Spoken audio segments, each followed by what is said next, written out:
Today, we're back at Universal Studios Hollywood, enjoying all of the low wait times and checking out the progress on the Fast and Furious Hollywood Drift Coaster. I'm tired of this, Grandpa. That's too damn bad! You keep digging! Let's roll it. So if you've been following me for a while, you'll know this is one of my favorite times of year here at Universal Hollywood because, again, the crowds are super light, the wait times for the rides are super low. So we're going to take advantage of all those amazing things today. Maybe knock out a few rides, jump on the studio tour, but most importantly, check out the progress of the Fast and Furious Hollywood Drift Coaster. As we approach the 101 Exchange Store, you can tell, again, this area is so clear. Usually not the case on super crowded days. It's really hard to make your way across and through. But again, overall, just really, really nice being able to walk pretty freely without too many people in the park. So coming right by Super Silly Funland, we have a nice view of all the workers today working along the siding here. Not sure if there's going to be any actual coaster testing today. Last time I actually saw active testing taking place was during Grinchmas back in December. But that doesn't mean the progress hasn't stopped. There's still quite a bit of a ways to go before the opening this year. You can see along the landscaping here how much grass and greenery has finally started to appear on the hillside. So this is really nice. We've had quite a bit of time of just pretty much looking at dirt, so it's great to see we'll have a bit of a lush landscape when actually on the coaster. Coming down Front Street, you can see the cranes and some of the other equipment they have in Universal Plaza as they continue taking apart all of the set pieces and decorations that went up for Grinchmas. This looks like it's taking just a little bit of time to take everything down. Now, I don't think they're in any rush as we don't immediately have any major events coming this way. However, they are underway in other areas of the park of getting everything ready for FanFest night. So just eyeballing these wait times really quick. Again, absolutely incredible. We have Harry Potter and the Forbidden Journey at 10 minutes, Flight of the Hippogriff at 5, Ollivander's Studio Tour both at 10 minutes, Simpsons Ride at 35, Kung Fu Panda 15.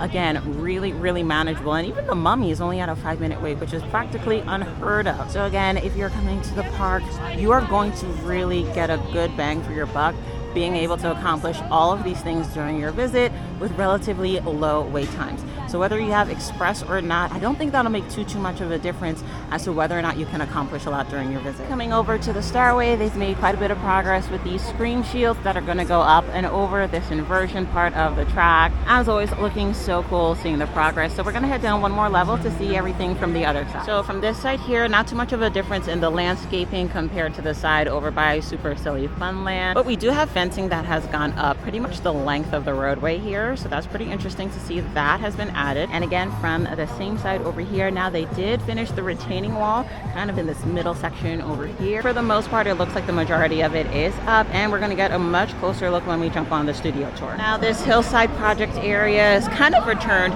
to normal, or at least the new normal after they did construction, but then turned it into the queue area during Halloween Horror Nights. We do have a ton of markings still on the ground and still no official word from USH as to what exactly is coming here. Now, the longtime rumor for over a year now has been that this will be the new boarding area for the studio tour once they complete construction of the Fast and Furious Hollywood Drift Coaster.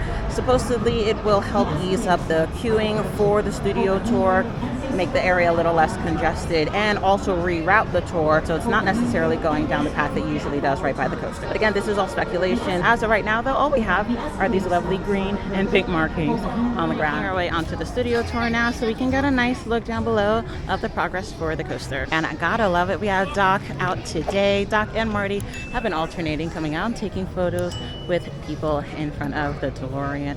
Really like the fact that they brought this up here to the upper lot, so it's not only exclusively visible during the studio tour. Now, another great thing about the studio tour during this time of year is even if it's a posted 5 or 10 minute wait, a lot of times it's actually a walk-on. As you can see here, we are literally walking right down the queue. They did not have any portion of the extended queue open. Just walk up, grab your glasses, and then hop aboard the tram. For your personal belongings and hold on.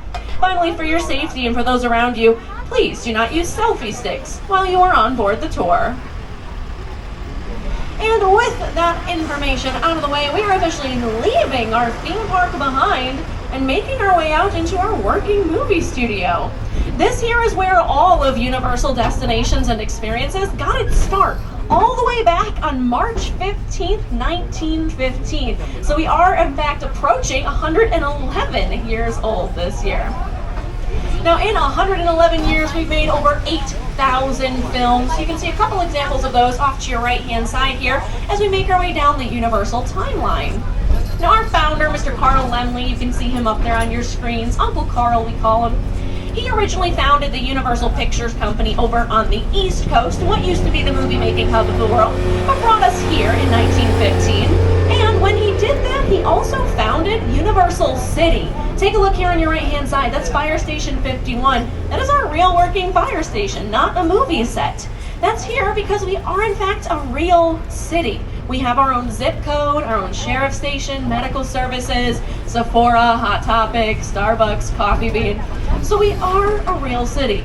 The big difference between our city and yours where you live is no one lives here. We're completely for production out there, so it's all dressed up with all of their props and set decor.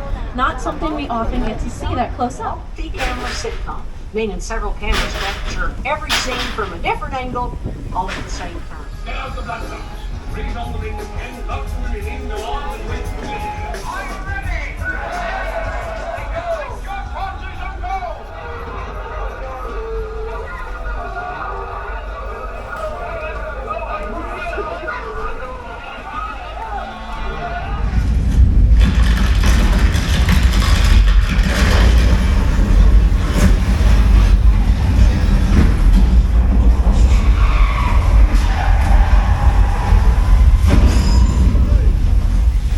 The button here and the rain will stop.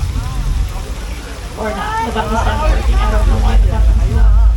Oh, wait, that was the wrong button. Uh-oh.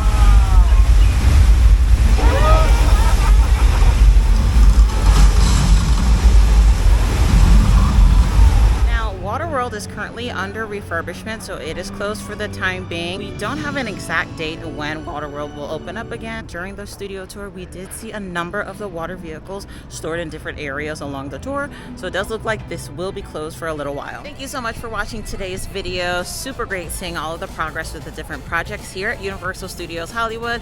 As always, don't forget to like and subscribe, and I'll catch you guys in the next video. Bye!